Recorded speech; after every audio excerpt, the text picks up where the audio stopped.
Hi everyone, I'm Rick, And I'm Andrea. and we live in Italy, just a half an hour away of Bologna. And today we're going to be taking you on a grand tour of this amazing city that we love and visit often. Absolutely. Bologna is a beautiful city in northern Italy, and we are here to give you all the best tips about Bologna. How to get to Bologna, where to stay in Bologna, why should you visit Bologna, the best time of the year to visit Bologna, and of course, some funny, helpful inside advice About Bologna. about Bologna. So crack open a bottle of wine and let's dive right on in. All right, so first things first, why would you visit Bologna? Well, why wouldn't you? And what are you? All right, so Bologna is known as La Dotta, La Grassa, e La Rossa, and that means the wise, the fat, and the red. La Dotta because it has the oldest university in the world. La Grassa because the food here is just to die for. It truly is considered the food capital of the world. And La Rossa because of its beautiful red terracotta buildings and roofs, but also because Bologna historically has a very lefty government. But the most important reason to visit Bologna is its vibe. Bologna is less touristy than the more popular cities like Florence or Venice, but offers a truly authentic Italian experience. Think the medieval towers, the vibrant piazzas, the mouth-watering cuisine, and of course the charming porticos. Getting to Bologna is super easy. The city is a major transportation hub in northern Italy. Bologna is located in the Emilia-Romagna region, about 220 kilometers south of Milan, 150 kilometers south of Venice, 110 kilometers north of Florence, and 318 kilometers north of Rome. Bologna has a small but very well-connected airport, the Guglielmo Marconi Airport, and the code is BLQ, which is located about 15 minutes from the city center. From the airport, you can take the Marconi Express, a monorail train that brings you straight to the Bologna Centrale train station in 7 minutes, and it only costs €12.80 at the time of recording. From the airport, you can also take a taxi to the city center or to your hotel. There are plenty of taxis at the arrival terminal. If you're arriving by train, it's even better. Bologna Centrale train station is one of Italy's busiest train stations because of its location. In fact, Bologna train station is the major high-speed train intersection in Italy. High-speed trains that connect Bologna with Milan takes about an hour and 15 minutes. From Venice to Bologna takes an hour and 33 minutes. Florence is only 38 minutes away by train, and Rome is about 2 hours and 23 minutes. The train station is very centrally located. From the train station to Piazza Maggiore only takes 15 minutes. Now, if you are driving, the city is very well connected by highway, but be aware of the ZTL or Zona Traffico Limitato, limited traffic zone, that are in the historic city center. Just park outside the city center and use public transport. Also, Bologna city center has implemented a new regulation and the speed limit is 30 km per hour strictly. Yep, absolutely. So now let's talk about, well, where to stay in Bologna. Bologna's historic center is relatively small and very walkable. The historic city center is the area that was surrounded by the city walls, of which you can still admire, well, some of the old gates. Most of the city center is pedestrian only, making it an ideal place to stay. So, places like Piazza Maggiore, the true heart of the city, well, this could be a really good place to stay. Also, the very central Via Indipendenza also offers plenty of hotels to stay in, and this area is also good for shopping and access to the train station. Absolutely. And speaking of the train station, the area in that area is also another good place for hotels because it's conveniently located within walking distance from all the attractions that you'll find in the area. Now, you'll also find more budget-friendly options there as well. Now, another great area is around the Porto Saragozza, which is a quiet and residential area, but still close to the main attractions. And in this area, you're going to find a lot of B&Bs. Last, if you want a more modern and corporate type of hotel, the Fiera area is really the place to stay. This area is a little bit outside of the historic city center, but still very easy to reach by public transit. Now, one very important thing to remember is to book early, especially during the Bologna Cersai Fiera, which is one of the biggest shows in Italy that features Italian floor tiles.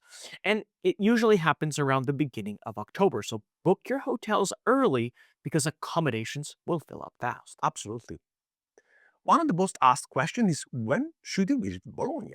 Well, spring, April to June, and fall, September to October are the best time of the year to visit. The weather is pleasant and the city isn't overcrowded. Summer can be very hot. We are talking about 35 Celsius or 95 Fahrenheit, and up to very, very, very humid. So we do not recommend it. But on the bright side, the city is empty because all the locals are going to the coast. Winter is also nice if you don't mind the cooler temperature and you want to enjoy the Christmas lights and the Christmas markets.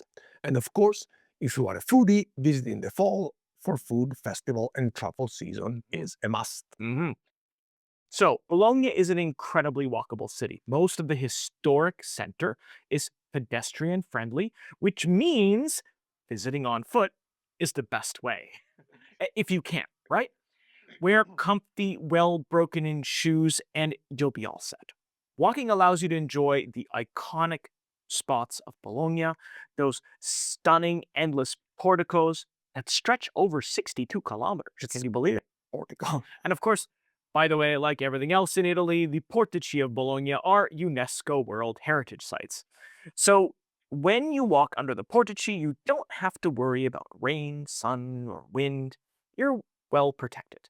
And porticos are basically the Bologna's VIP access to the entire city, Absolutely. right? Bologna is also very bike friendly, and renting a bike to get around is a wonderful way to explore the city and burn some of those extra calories that you'll have eaten in Bologna. And by the way, you can scan this QR code or check the link in the description below for some amazing bike tours of Bologna. Now, another great way to move around the Bologna's historic city center is by using the hop on, hop off bus. You'll be doing a lot less walking, but you'll be able to see the city a lot better. And you'll also be able to listen to commentary about what you're seeing. And of course, you can get off anywhere you wish. And since Bologna is the food capital of the world, even this hop on, hop off bus offers some food tasting included. Absolutely. Last, if you're staying outside the city center, you can use Bologna's very amazing and efficient public transit system. The buses will take you pretty much anywhere in the city, and a single ride only costs about €2.30 at the time of recording. You can tap your credit card or your phone on board the bus for the ticket. And of course, we'll leave a link in the description for the bus system if you want more information. Now, up to the fun part. What should you do in Bologna? Well, here are some of the best attractions in the city, starting with Piazza Maggiore. Piazza Maggiore is the heart of Bologna. The piazza is massive and it has the huge Palazzo Accursio on the right side. The palazzo is now City Hall and it still can be visited. In fact, you can climb all the way on top of the clock tower to see one of the best panorama of the city and of course the mechanism of the clock. Give us a like on this video if you like this panorama, by the way. Absolutely. Also in Piazza Maggiore you can see the Basilica of San Petronio, a beautiful Gothic church with an unfinished facade. Inside the basilica, you can see one of the most accurate sundials in the world, among other many wonderful fresco and stained glass windows. Nearby Piazza Maggiore, you'll see the Fountain of Neptune with its famous optical illusion. So, according to the legend, the sculptor the Bologna, he was mad at the Pope for not paying him enough to sculpt the statue. For this reason, he sculpted the statue in a way with a very well optical illusion that you can see for yourself here. Do you get it? Also, we have the two towers known as the Due Torri, and these two towers are the symbol of the city. Also, they lean a lot, and yes, Pisa is not the only leaning tower in Italy. Unfortunately, at the time of recording, it's not possible to climb the tower due to a major restoration in the area. Another great place to visit is the Archiginnasio. Gymnasio. Yeah, Archiginnasio. and this is home to the world's oldest university, well, at least in the Western world. Inside, it's stunning, especially it has the old anatomical theater. And from there, you can walk to Piazza Santo Stefano and visit the seven churches in just a few minutes. And this is a medieval piazza where ancient churches are built and they're all interconnected inside. A few steps away from the seven churches, you can walk around the Quadrilatero. This is an ancient area of the city that in medieval time was used for market. Nowadays is a great place to shop for food, grab a drink, or something to eat. It's very busy and you won't be disappointed. Lastly, just on the hills surrounding the city, you can see the sanctuary of the Madonna di San Luca. Reaching this beautiful church requires some walking uphill under 3.8 kilometers of portico. But the view from the top of the basilica is quite stunning. If you don't feel like walking, there's a little thirsty train that can take you up there from Piazza Maggiore. Now, be aware of a superstition regarding this church. According to the superstition, if you are going to visit the sanctuary with your fiancé, unfortunately you will break up and you will not get married. So, if you go by train, sit into different cars. If you walk up there, one in front of the other. And don't forget, in Bologna, just wander around. The best part of seeing Bologna, and most of Italy, is often found in its small alleyways, the hidden courtyards, and the little trattorias. Of course, one of the major attractions of Bologna is the food. You can't visit the city without tasting the amazing or most famous bolognese sauce, or the legendary lasagna alla bolognese, or the incredible variety of cured meats that the most important and famous of them all is the mortadella. And if you want to learn how to make your own bolognese sauce, why not take a cooking class while you're there, right in Bologna?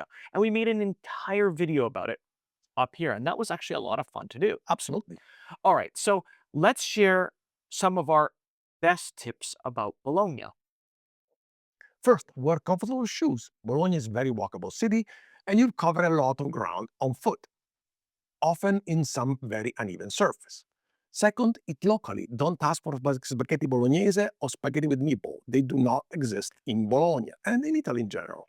Try the local tagliatelle a ragù instead, or tortellini in brodo, the mortadella, lasagna verde, and of course a gelato for dessert. Yes. Third, visit during weekdays if you can. Weekends can get busy, especially with trippers and locals strolling around and shopping. Fourth, explore the porticos. They are protected UNESCO World Heritage Site, as Rick said, and are perfect for hot and rainy days. Fifth, go take a look at the last uncovered canals in the city. Bologna used to have canals all around the city. Nowadays, most of them have been covered, but there is a little one we can still see, and there's a window we can see the last canal. Or if there's too many people lying for the window, just cross the street and see on the opposite side the canal without any people. Did you know that the University of Bologna was founded in 1088? That makes it nearly 1,000 years old. And here's a quirky tip. Locals believe that if you're a student and you walk under the Portico dei Servi under or on Strada Maggiore before graduating, you're never going to finish your studies. Superstitions, right? Also, check out the telephone. This is located in the old Palazzo del Podesta, right by Piazza Maggiore. Here, there's a really cool acoustic phenomenon where you speak in one corner and the other person can listen in the other corner and they can hear you perfectly. So you can both speak to each other just like you're on the phone. Another thing that you have to do in Bologna is walk to the Corte Isolani Palace. According to the legend, a nobleman hired 3 archers to kill his wife because he thought she was cheating on him. And when the 3 archers arrived at the palace, the wife appeared at the window completely naked. And they got so distracted by the nudity, they shot the arrows in the ceilings by mistake. The arrows are still there and you can still see them today. Just squint a little bit and tilt your neck back. You'll be able to see them. It's not going to be easy, but they're there. So there you have it, the ultimate guide to visit Bologna. We hope we inspired you to visit this incredible city. Check out this beauty and try some of the incredible food and the superstition. Remember those. If you enjoyed this video, give us a thumbs up, subscribe for more Italy travel tips, and leave us a comment below if you have questions or you want about visiting Bologna yourself. For now, thank you for watching, and we'll see you on our next video. Ciao!